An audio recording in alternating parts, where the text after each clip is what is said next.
Hi అండి, welcome back to my channel Sunita tips and blogs. ఈరోజు video ఏంటంటే అత్తమ్మ వాళ్ళతో కలిసి అయితే పోషమ్మ దేవుని దగ్గరికి అయితే వెళ్తున్నాము. ఇంకా ఊరికి వచ్చాం కదా, మా ఆయన అయితే రాలేదు, ఇంకా మేము వెళ్తున్నాం. మా ఆడపడుచు వాళ్ళ పిల్లలు ఇంకా మేమందరం కలిసి అయితే వెళ్ళాము. అక్కడైతే కోడి కోసి అక్కడే వండుకొని అక్కడే తినేసి రావడం ఇలా అయితే నాకు చాలా ఇష్టం. మా ఇంట్లో వాళ్ళందరికీ ఇష్టం. ఎవ్రీ ఇయర్ అయితే మేము వెళ్తాము. ఇంకా జూన్ ఫస్ట్ వీక్లో అయితే అందరూ వెళ్తుంటారు. ఇంకా ఇక్కడైతే చాలామంది వచ్చారు. కొందరు మేకతోటి కూడా చేస్తారు అన్నట్టు. చాలా వరకు కోడితోటి ఇక్కడైతే కోసి అక్కడే వండుకొని తినేసి వస్తారు. ఇప్పుడైతే మేము చుట్టూ ప్రదర్శన చేసి లోపలికి వెళ్ళి మొక్కుకొని వచ్చేసాము.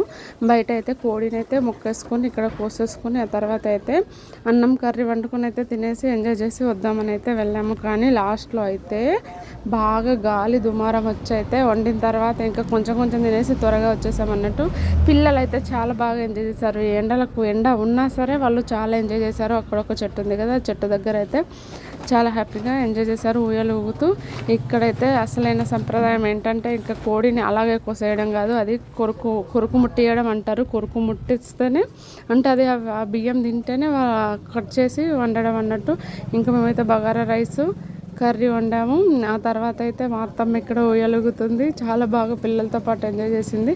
ఇదైతే నాటుకోడి అయితే ఉడుకుతుంది.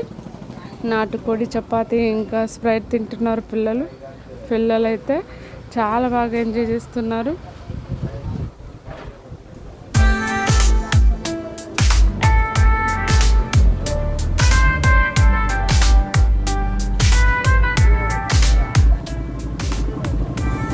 వేరే వాళ్ళైతే పక్కన వాళ్ళు ఇలా మేకను తీసుకొచ్చి అయితే ఇలా డబ్బులతో అయితే అమ్మవారికి మొక్కు తీసుకొని అక్కడే వండేసుకొని తినేసి వెళ్తారు అన్నట్టు. ఎవరు మొక్కినట్టు వాళ్ళు ఉంటుంది. మేమైతే ఎప్పుడు మేకతో కాకుండా ఇలాగే కోడితోటే వెళ్తామన్నట్టు.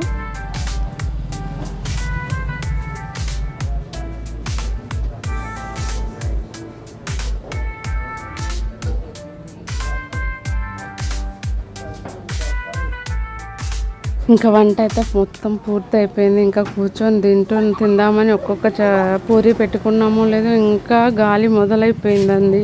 ఇంకా తినకుండానే ఇంటికి వచ్చి అయితే తినేసాం. ఈ వీడియో కనుక మీకు నచ్చితే లైక్ షేర్ సబ్స్క్రైబ్ చేసుకోండి. ఇంకో వీడియోలో కలుసుకుందాం. Bye bye.